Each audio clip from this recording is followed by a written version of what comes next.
Hello and welcome back to my channel. If this is your first time here, hi, I'm Cassidy. If it's not, thanks for always tuning into my videos.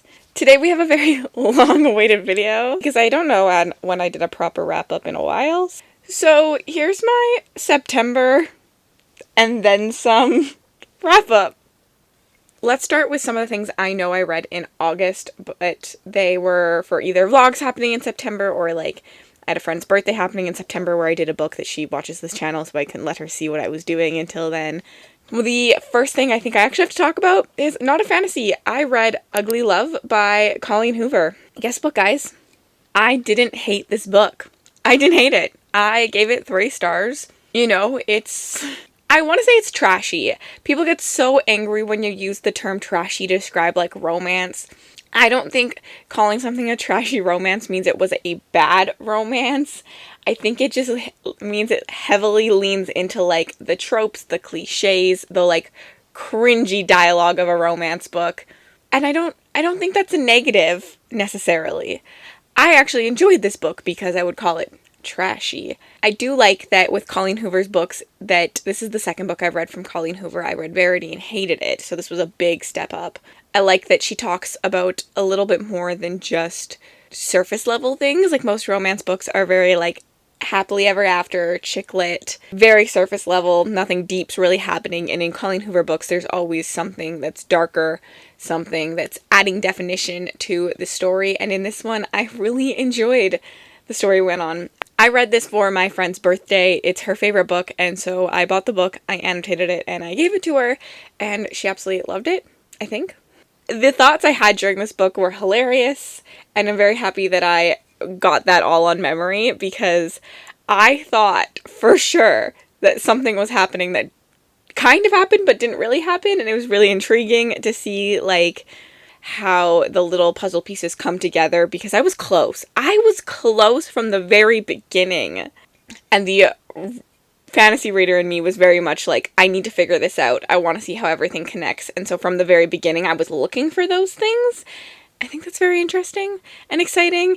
And yeah, I don't really have much to say about this because this is not my normal genre. I don't read Colleen Hoover religiously. I don't read romance religiously, but I did enjoy this one, and I would be excited to try Colleen Hoover again and read more from her. After Verity, I didn't think that was a thing that I wanted to do, but Ugly Love was a success. 3 stars ain't bad. I didn't really like the ending, the very ending. I'm not the biggest fan of happily ever afters, but that's what you get in a romance book. That's why I read dark romance. But let's move on to the next books. I have so much to talk about. This is going to be so long. The next books that I know I read in August, but they were for September vlogs, were the 2 middle grade horror books that I read that you can watch the vlog for. I'll link it down below. There's going to be a lot of linking down below. I did a lot of vlogs for things. I read Small Spaces by Katherine Arden. This is the second time I've read a Katherine Arden book. I did not like The Bear and the Nightingale. The Winter Night trilogy is not for me. Too atmosphere, too whimsical, not enough going on. The overall plot of the trilogy just didn't overarch for me. But we're not here to review that book. We're here to review the middle grade. And sadly, I didn't overly enjoy her middle grade series either. I want to say I'm not a middle grade reader. I have read some middle grade. I have loved some middle grade. Amari, I'm talking to you. 5 stars to Amari. This is so fucking itchy. But I know that middle grade is not something that I gravitate to, that I want. Middle grade stories tend to be a little bit more hopeful, more adventure. Not a lot of stabby stab because they're middle grade. And I like me some stabby stab. This story I thought would maybe be okay because because the thing I didn't like about the Bear and the Nightingale trilogy was how atmospheric it was, and I think that works so well for horror. Interestingly enough, I wish this had been more atmospheric. I felt like I was missing a level of spook, and I know it's a middle grade book, but I've read middle grade fantasy that I find were spookier than this, and to call it then middle grade horror, I was just well, where's the spook? I just wanted a little bit more of a chilling atmosphere. I wanted to be on the edge of my seat for our protagonist, and I wanted a little bit more knowledge about what was happening. This also could be a main issue because with paranormal thrillers and stuff, I often want more knowledge on why. I can't just accept that it's a thing, which is also why I like my hard fantasy. I can't just accept things. I need to be told what is going on. So with this book, I just didn't fully understand our villain and the scarecrows and the way small spaces worked. I wanted a little bit more definition along all of those things. Not in the point that it's confusing, because obviously it's middle grade, but I just wanted more of a reason than just like, it's spooky. But yeah, I think I ended up giving this one a very low 3 stars. I think if it had been an adult book, it probably would have got 2.5, but knowing I'm not the target demographic, I bumped it up just a little bit. The next one is the other middle grade I read, which was City of Ghosts by Victoria Schwab. I have read a V.A. Schwab before. I love the Villains duology a lot. Like, that is an incredible series, and I adore it. That's all I've read from V.A. Schwab. But there's some that I haven't been interested in, like The Invisible Life of Addie LaRue. This one I enjoyed way more. I think I gave this one a higher 3 stars. Again, not horror, but it's fantasy, and it was spooky and perfect for spooky season in terms of the ghosts. And I really liked the magic system in here. I found our conversations on friendship, like most middle grade books, there's always a lot about friendships in them and making long-lasting friendships and what it takes to be a good friend. Really enjoyed those. I thought the way the magic system is laid out to you is really well explained. I think I could definitely see that V.E. Schwab really thinks about her worlds even as a middle grade world. I really, really liked the characters in this. I found them very entertaining, very enjoyable, and it was just a fun read, but overall didn't get me, like, in love with middle grade like the way Amari did, so I gave it a 3 stars, but a high 3 stars. You can get all my in-depth thoughts in the vlog if you want to know actually, like, as I read what I was thinking, and it's definitely more in-depthful. I've already been talking for 10 minutes, oh my lord. I have the next book covers, though. The next book that I actually read in August for a September vlog is The Atlas 6 by Olivia Blake. I gave this one a high 3 stars. This was a fun ride for me. I was scared going into this. I did not think I was gonna like this. And I will say I owned the self-pub version, but I listened to it on audio and I kind of read along and I got to see like lots of the differences between the traditional published and the self-published. And I do actually think that the traditionally published is not needed but wanted if you want to continue. It definitely not needed. You'll still understand the story, but I think it's wanted if you want to continue because there is a little bit more in the traditional published that adds to the story. Where this one, I think, does do all those things that it adds. It just asks you to infer a little bit more. So if you're not as good at inferring, definitely maybe reread the traditionally published version. This one is about I didn't tell you what any of the other stories were about. Well, sucks to suck for those stories. This one is about our academy, which is actually the Library of Alexandria. I always want to say the Library of Alexandria now because of his channel. Where we have a secret society that is, like, all-knowing. The library is, like, magical, has all the knowledge in the world. And then we have, in this world, we have people with magic. They're kind of like wizards, witches type thing. The society recruits the best of the best wizard, witches, magical people. And asks them to come for a trial. And there's 6 of them, but only 5 will make it. And 1 is going to die. Actually be murdered. 1 is going to be murdered within this. Now, what I liked about this is that it was just so much fun. We have over-the-top pretentious characters, which is what I love in Dark Academia. I want characters that have too much money, and they just, like, kind of make me feel better about myself because I'm like, you're a terrible person. Or, like, you know, like... Like, the pretentiousness in this is just insane and beautiful, and it was just a lot of fun. It's very character-driven, but we have characters that you love and characters that you dislike. Like, I will say, like, I think I said in the vlog for this, I really strongly cared about some characters and really strongly had no feelings about others. But I didn't mind that because it let me root for characters. It let me be like, I want you to die because I don't care about you, but this precious person needs to survive. You can't be murdered. And that made this such a fun ride. And I do think learning about the secret society and why there's 6 of them and why there's only going to be 5 was very, very intriguing. I definitely have questions by the end of this that I wanted answered that I didn't get, which is why I couldn't give it more than a 3, but it did get a 3 from me. It was a really fun book, and I will be continuing this series. This next one is Babel by R.F. Kuang.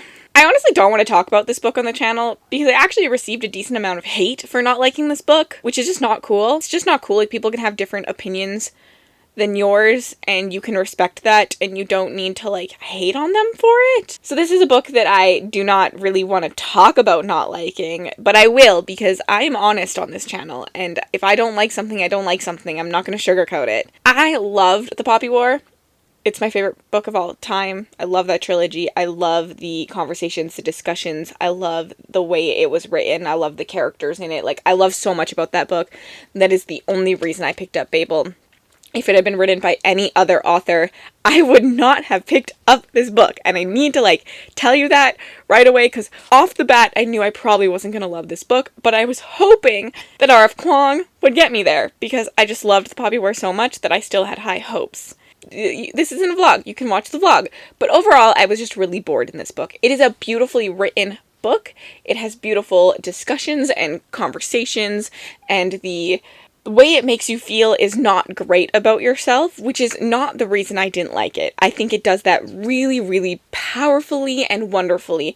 If I was going to write this based on writing alone, and the deep discussions on race, on privilege, all of that, 5 stars. Because I rate on my own enjoyment, I gave it 1 star.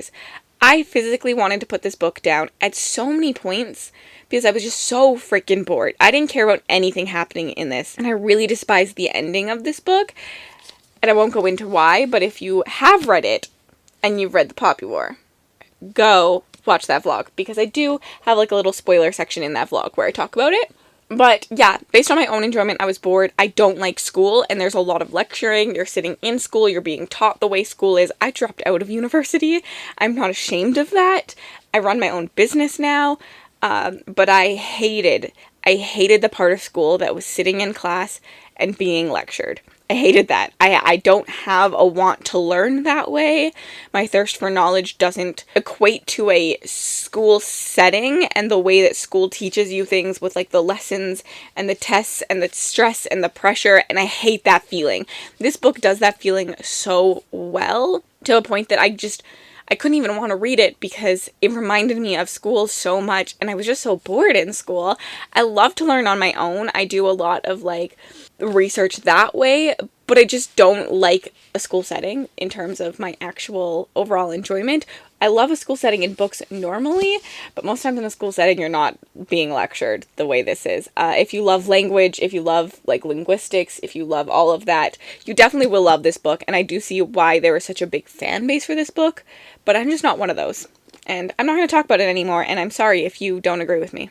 Oh, wait. I need to tell you what it's about. Oh, I also needed to say that I found this to be very historical fiction-like. I have been told it's alternate history. It could not be historical fiction. But if you don't like historical fiction, this reads exactly like historical fiction.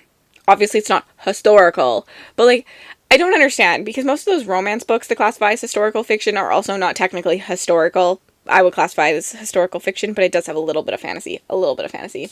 We follow our main character, who is a person of color who goes to the Institute of Babel, and Babel is full of white, privileged kids, and you follow our protagonist as he finds friends that understand him, and you see the way that privilege affects the other kids, how it affects them, and it's just like a really big discussion on all of that.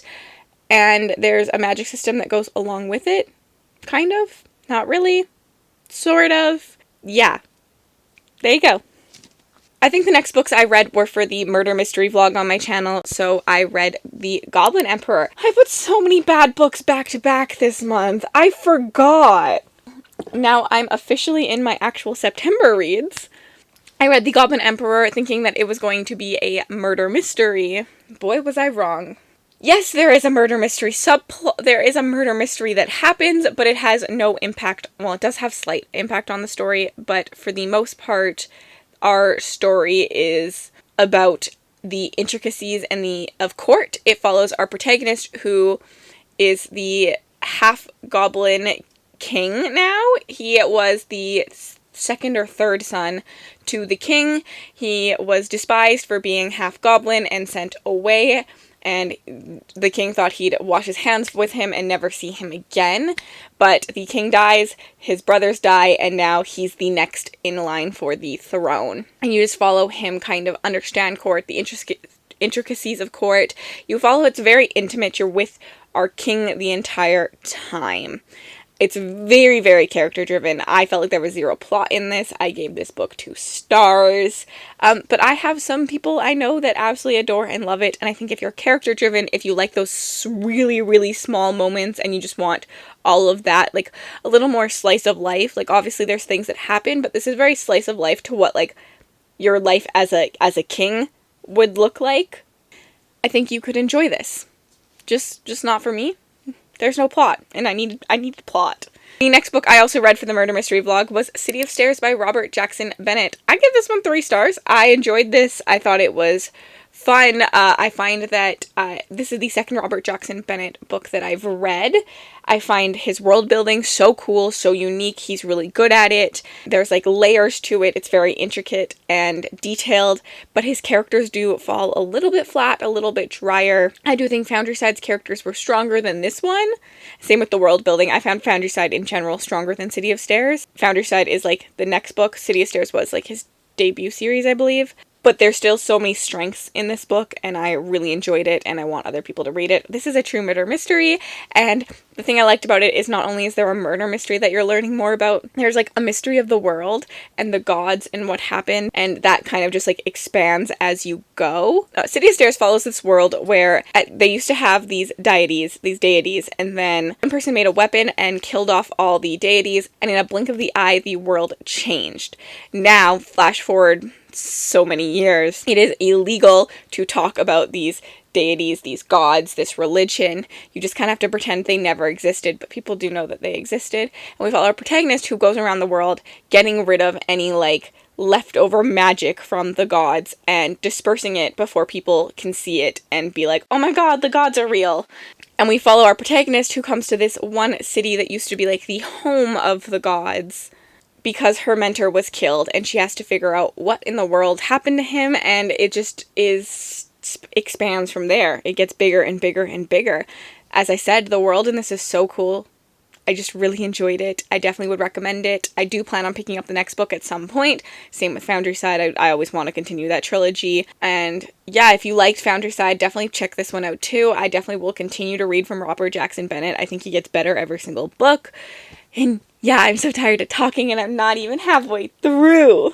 The next book I read is The Poison Song by Jen Williams. This is the 3rd book in the Winnowing Flame trilogy, which was the last series we picked for Backlist Book Club. We are currently reading the Lycanis trilogy. There's a whole live show on this entire series on my channel. There is actually a playlist on my channel with Backlist Book Club, so if you've read the Tide Child trilogy or the Winnowing Flame trilogy since we did these discussions, you can now go back and rewatch all of those in that playlist, or go into like past live streams to see them all. Sadly, I ended up giving this book 3 stars, which is not bad. I really enjoyed it. 3 stars is a good rating for me. It's just sad because the first book in the series got 5 stars, the second book got 4 stars, and the last book got 3 stars. I think it was just like a little downfall for me. The first book was my favorite. It had the most world in it, and I found the world so intriguing. And as the conclusion wrapped up, I think that some of the pieces that we wanted to see put together weren't done that way. A lot of us over at Backlist are big high fantasy readers where we're used to like Brandon Sanderson, where everything that Brandon Sanderson says matters. You wouldn't think so because the book is so long, but those small little scenes in book 1 come back around to matter in book 3. So if you go back to our book 1 live show, we are theorizing a lot about like little things that we thought would come back up and matter, and by the end of book 3 there were so many just like loose strings for us that didn't come back and connect.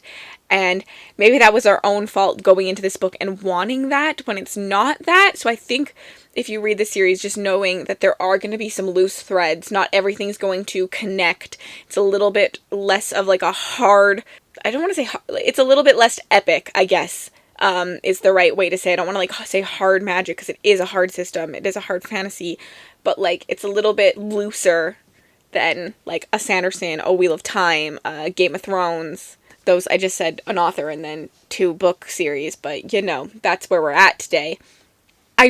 Something I want to say I loved about this series, I will continue to recommend this series because it's so great at being genre bending. It is a fantasy, it is a sci-fi, it's a little bit horror, and I thought it brought so many unique things to the fantasy sphere. I think it also has some of the best animal companions I have ever read. I adored these animal companions. They're done so well. They feel like real protagonists, real characters, and like I was sad to say goodbye to them at the end of this book. Like, I was like, oh, I want more. Like, I want a new series with, like, Karun and the gang.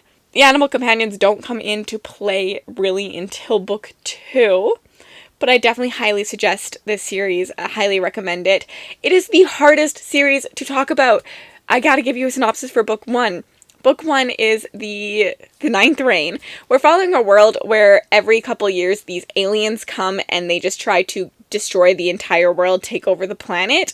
But we have our vampire-like creatures and their war beasts that come and beat them off and fight for the land so that the humans can survive another couple years. Something happened in the last reign where we have no longer seen these aliens come back. It's been like longer than it normally has been, but the vampire-like creatures, their tree god that gives them their like life sap also died, and now the vampires have a disease and are slowly dying off, and now all of a sudden there's a next reign. There's the ninth reign, and who's going to defend the world? How's that going to happen? I really, really enjoyed the intricacies of this. I giving it 3 stars sucks, because I get why I gave it 3 stars, but telling you about it, and like I want to up my rating so that more people read it, because I do think that there's just so much to this book that was great. It just wasn't amazing, but that's okay. Not every book you read needs to be like over the top, best book of the year. Sometimes it's just nice to have like an intimate read with a book and really enjoy parts of it. And I think that's what this was for me. I really, really enjoyed so much of this, and so much of what was brought into this is so unique. Please read this series. I really adored it. Even though the best book was definitely the best, it topped at first book, but I still really, really enjoyed it, and I think all of us at Backlist said that we'd recommend it to people still. And then I read Clown in the Cornfield 2 by Adam Cesar. I loved the first book in the series. I gave that one 4 stars, and I loved this one too. I gave it 4 stars. There's a vlog where I read clown books because clowns are scary. It's so hard to explain what this series is about because it's a little bit of spoilers, but it's a slasher, YA horror about a clown in a cornfield, but also kind of not about a clown in a cornfield because it's not like a clown. I don't know how this makes sense, but it does. If you are looking for something that reminds you of Scream, like if you love the Scream movies, please read this. That's what this reminds me of through and through, is the Scream. It's like a little bit of horror, a lot of like political talking in it. Like there's more to this book than what it seems like if you're willing to like understand like the undertone, the way Scream is, and it's just a lot of fun. I really enjoyed this. I was really worried about a sequel because with horror sequels, they can either go a continuation of book 1 or they can be a complete like rewrite, a redo of book 1. This one does continue. We continue with our characters from book 1. I really loved being able to see what happened to them, the trauma they go through in book 1, how the trauma affects them. I loved seeing how the world takes it and what it's like to now have this terrible thing that happened to you almost be like a worldwide event. Like people are going to their town now to like see the town where everyone got murdered, which like, what does that do to you as a person, being like your trauma is now like put on the big screen for everyone to like enjoy. I just really, really loved those talks, those discussions. I loved the reasoning behind why this happens. I feel like it's very realistic, as we've seen what the internet can do and how people take one thought and just roll with it, how like facts don't actually matter. It's just sometimes like what can be perceived and is taken and people just roll with it. And I thought that was really, really cool. I will 100% read a third book if there's a third book. I mean, I'll be reading all the Friendo books. I really, really adored this, and I would love, love, love, love, love to see this become an adaptation. The reason this got 4 stars for me instead of 5 stars, it's the same reason the first book got 4 stars instead of 5 stars. I felt like the ending in both is just a little rushed. You get a lot of setup, and then the slasher happens, and then it's just like rushed. But that's okay. I still really enjoyed it. I've read another Adam Cesar outside of the Friendo books, and I really adored that, and I gave it 5 stars. I will definitely be picking up more from Adam Cesar. I really, really like his writing, and I recommend the audiobooks for these. Oh no, September was my month of controversy. Next is when the indie crowd comes for me. A Voice of War by Zach Argyle. If you're an indie person, please just stop watching right now. This book is so loved on the internet by indie lovers. It's one of the top indie fantasies, and I'm here to break people's hearts. We read this for my Patreon read-along for the middle and top tier. We are continuing the series with the second next month and the third in January. Overall, my Patreon or on the Discord, we all actually felt that this was very mediocre. I only think one of us gave it 5 stars. The rest gave it around 3 stars. It definitely had an average of 3 stars. I gave this book a 2.75. I do not give out points ever, but I feel like I really needed to make this clear that I wanted to give it a 2-star, but it's so close to being a 3-star. I'm excited to see where this series goes because I think that I've seen the groundwork for an amazing series. I can see the potential in this, but this didn't do it for me. This felt very debut-ish, and I think that his next book will probably blow me away. At least I hope. Voice of War, we are following our protagonist who has a child, and in this world, when you have a child, you can only have 2 children, and if your third one when you have a third one, you take a risk. If your third one is born being a thread weaver, which means that they have these colored eyes, you get to keep your kid. If not, your kid is blinded as a baby and sent to the monastery to serve as a monk. And that is our opening scene, is seeing a baby blinded. And I was sold. I was attached. I literally went to the Discord and said, I'm in love. This is going to be a 5-star read for me. Just went downhill from there. It went downhill from there, and I'm sorry. Very, very sorry. I loved that setup. I loved the intriguingness of the world. But I wanted more of the world in this.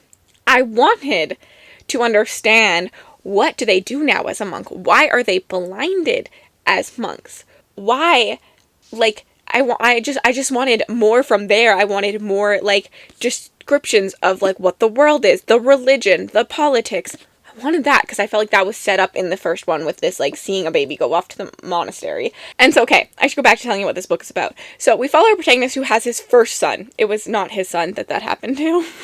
And his first son is born and has the weirdest colored eyes. They're not the normal colored eyes for a threadweaver, but they're not brown like a non-threadweaver either. And they find out that their son is the chosen one. He's going to save the world. And he has to protect his son from all the people that want him. And there's also these, blood thieves going around. And we follow another girl who's addicted to threadlight. And then we follow a young man who dies and comes back to life. Oh, necromancy. I should have put this in my necromancy video. And together they will change the world. Great synopsis, but I feel like I don't know what else to tell you about the synopsis here. It's one of those books where what you know at the beginning changes till the end. So it's hard to give a synopsis for. My issues with this book was, one, I just didn't really like the main character. He felt very, very flat for me. His sole driving factor was his son. I think that maybe if you were a parent, you could connect with that. But for me, I didn't find it believable that the only thing you care about is your son. But then at the same time, he willingly, trusts everyone. There's this point where they just, they're in a new place, and they just, give their son off to people at this place and just trust that he's going to be safe at this place. Because, and it just makes no sense to me. The, willingness to trust when your son is at risk, or, why they trust the person who tells them to, take their son and run. I felt like things were very, okay, we accept it, now we go. And there was just, a lot of plot convenience in this. At one point, the author even says it. He says, as the main character, that things are just, seeming to align. Is it just that the stars are aligning for him? And my personal opinion is, as an author, if you have to tell me that, you're not doing your job right. If you have to tell me, oh, yes, these things feel convenient, because they are, because the stars are aligning, you're not doing your job well enough to make me believe that all the stars are just aligning perfectly to make this happen for him. So I really didn't like that. I really didn't like all the plot conveniences. I didn't like how easy things happened. There was one character that I was interested in, but he doesn't come until halfway through the book, and the way he comes, I was so confused. I literally texted in the Discord and was just who is this person? Am I supposed to know them? Are they from earlier in the book? I was just very, very lost, very confused. I personally didn't enjoy the audiobook for this. I know lots of people do. I found the audiobook narrator too flat for me, and I think that didn't help me with my characters. I think I will try to read the next one physically to see if that helps, but I do know that a lot of reviews think that the second and the third are so much stronger than the first, so I'm excited for that. I do think that there's potential in this. There is the thread weaving magic, which is very similar. I think it's a mix of Mistborn, because there's pushing and pulling, and then also with the threads, it reminds me of the Witchland series, like Truth Witch, Wind Witch. It's like a mix of those two, which is kind of cool. I actually really like both of those magic systems, so I was really excited to see it happen in this. But although I liked the magic system, I feel like I didn't understand it. I felt like I was just told, oh, well, we'll push on this thread, we'll pull on this thread, and things will happen. What I want to know is, like, what exactly happens? When I push on this thread, what are the little intricacies that make that thing fly? Like, in Mistborn, we have a training system where it's like, if you push on this, you're with this much force, you go this way. If you pull on this, it's gonna come towards you, and you have to, like, watch your strength. And, like, we have, like, a really good training sequence in there that made me, like, fully understand. Like, I can visualize exactly how the magic system works. Same with In Witchlands. I understand how all the threads connect to everyone, so when one of them touches a thread or sees a thread, I can get why, like, the cutting of threads does that, because I understand how, like, every thread is connected. I wanted more. I wanted to understand. I didn't want to just be told, oh, I pulled on this thread and now I'm flying. Well, why are you flying? I don't even think that's the right one, to be honest, that makes you fly. But, like, why are you flying? What did you do? How did that react? And the other thing I didn't overly like is that I felt like we were told things, like, we had the magic system. It was like, okay, this is how the magic system works. Read 100 pages, and then something else was added to that magic system, and was like, oh yeah, that's in all the lore. But I wanted, like, to be told about the lore before. Like, I wanted, like, a slow build-up. Mistborn does that really well, where they add things into the magic system as you go, but, like, you were given the groundwork to understand how it was added and how it was missed earlier on in the series, instead of, like, playing catch-up later and being like, we didn't tell you about this lore. I wanted all of that.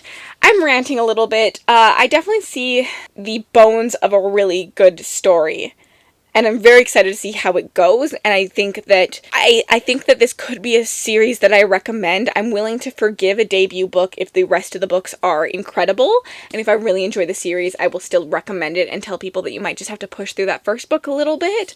But yeah, a 2.75 from me. More indie, but indie people won't yell at me for not liking. We have Winds of Strife by UG Gutman. Thankfully, I liked this one. I gave this book 4 stars. I was sent this by the author, but that in no way impedes my review. I will say, if I'm going to tell you to watch one vlog from this video, this vlog is my favorite. It is where I read 2 indie books that reminded me of fall, and I think that I really, really in-depthly talked about these books and why I liked them and what I didn't like about them, and I'm very, very proud of that vlog, and I really enjoyed both of these books. They're both contenders for favorites of the year, favorite indies of all time. And I definitely would say, please go watch that vlog. It was incredible, and I'm very happy with it, and I love shouting out some indie authors. UG Gutman has written an incredible, morally gray dilemma in this story. This story follows our main character, who joins the witch hunters at a young age when something happens and people around him are slayed. He joins the witch hunters in an act of revenge. He wants to work his way up the system to a point where he can murder the king, because the king has sentenced all these witches to death. In this world, females who can use the power are bad. Males are okay. Females are bad, because the king believes that a female witch is making the nights get longer and longer and longer and longer. So he tries to kill off all the females to get rid of that so that the nights can get shorter again. Even though science is not on his side. But I think that it's really interesting to see what a character goes through as a witch hunter, doing all these bad things that he is morally against when he starts. Definitely, to be able to kill a king, the things you do to get that revenge, to maybe make the world a better place. I loved the discussion on morally gray, on fear, on what fear does to people, on what you're willing to do in the name of doing the right thing in this story. There's no character in this is black and white, and I think that that's, like, an incredible thing to do.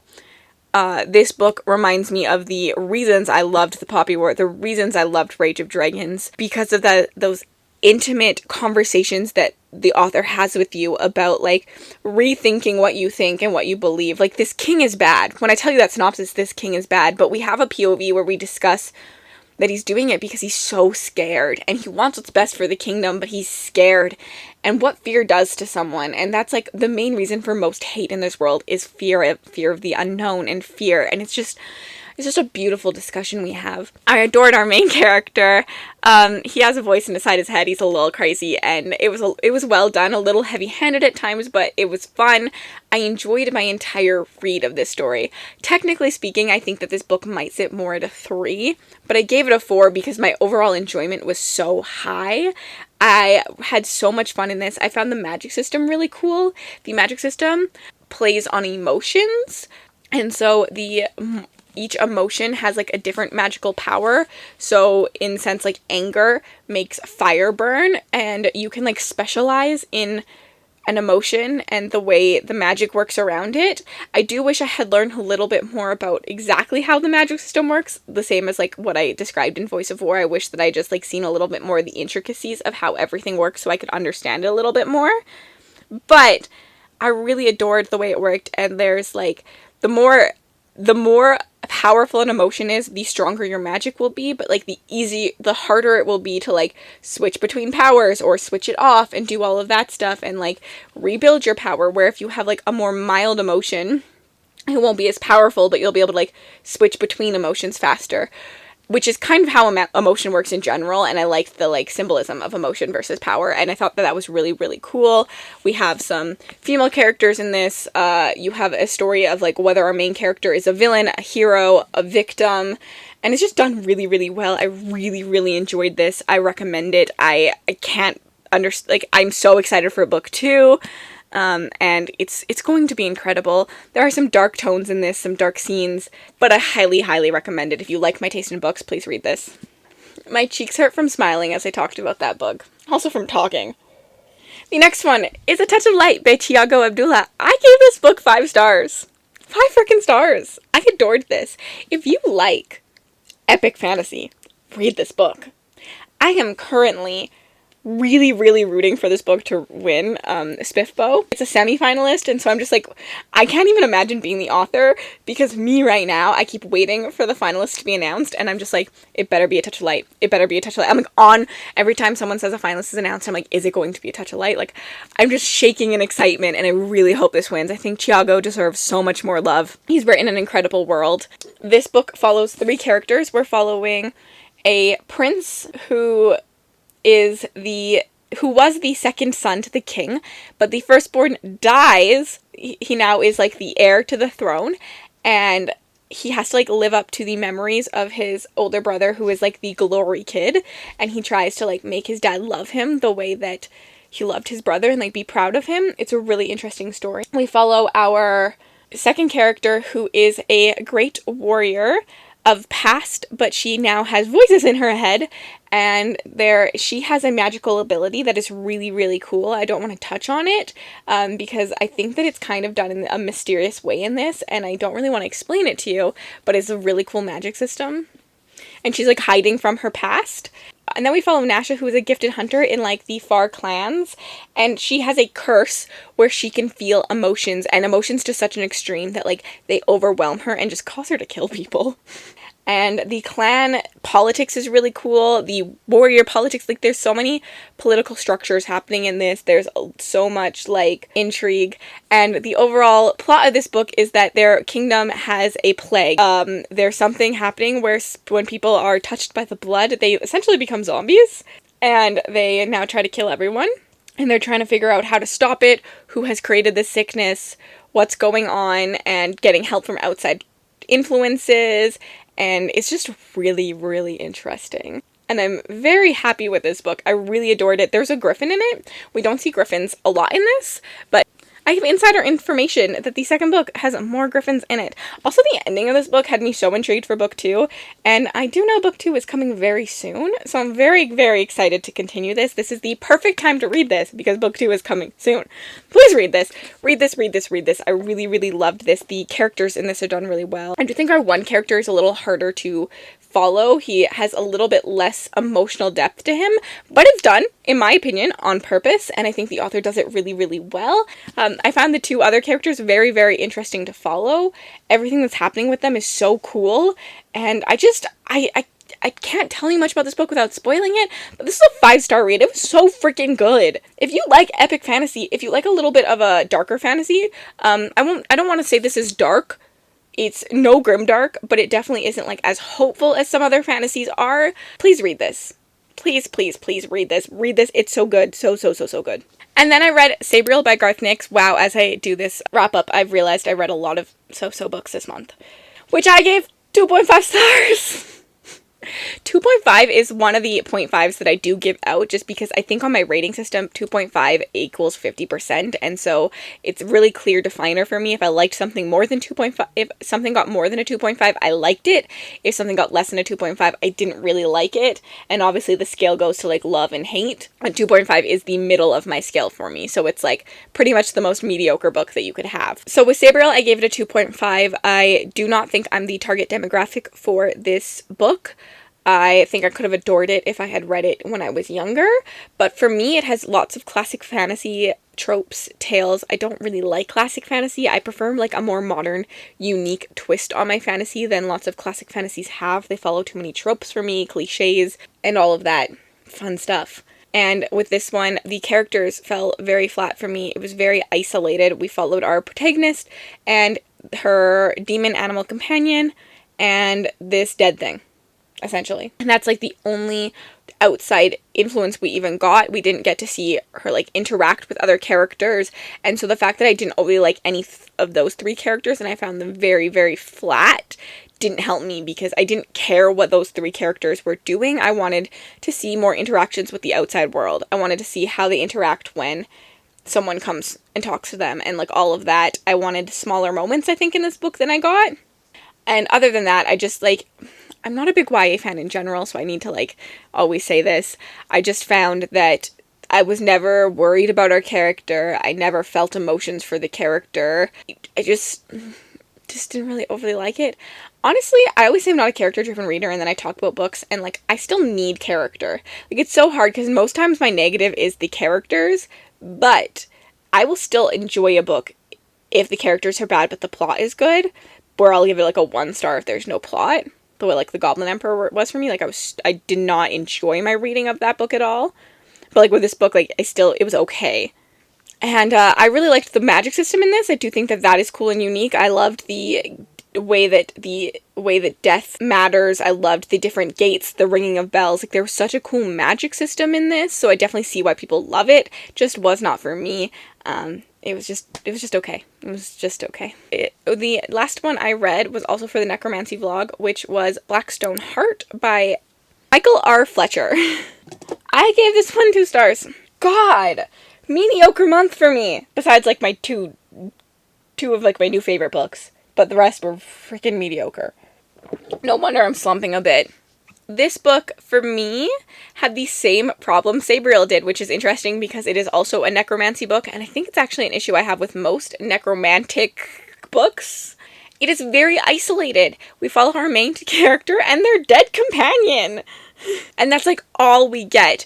I do enjoy some of the discussions we had in this book about memories and life and all of that, and like whether you as a person are your distinct soul, or if you are the interactions you have as you go through life and the choices you make, if that matters more than just like who you are at your core. It's very interesting. I found this book very repetitive, but the world was cool, and our story follows our main character who wakes up dead, and he realizes that he is missing his heart, besides one shard of it, which is a shard of obsidian stone, and he has to go on a journey to find all the pieces of his heart, which are all obsidian stone, and each piece holds a memory of who he used to be, and he is not a regular human. And it's really cool. There's like wizards versus demonologists, and the wizards are bad. I love wizards being bad. Actually, the demonologists are bad, but I hate wizards, so I was rooting for the demonologists to win, because I don't like wizards.